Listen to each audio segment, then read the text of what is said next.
はよう。ミキです。今日土曜日だよ。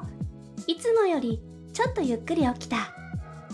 目が覚めた時、仕事じゃないって分かって嬉しかった。今日は急がなくていい日。コーヒー飲みながら今日はどうしようかなって考えてる。外に出るか、家でのんびりするか。カフェもいいし、公園もいいし、でも家もいいんだよな。天気が良かったら多分外に出る。多分。私、休みの日の何もしない時間が結構好きなんだよね。週末ってそれだけでちょっと特別。あなたは休みの日に何をする？私は気分で決めます。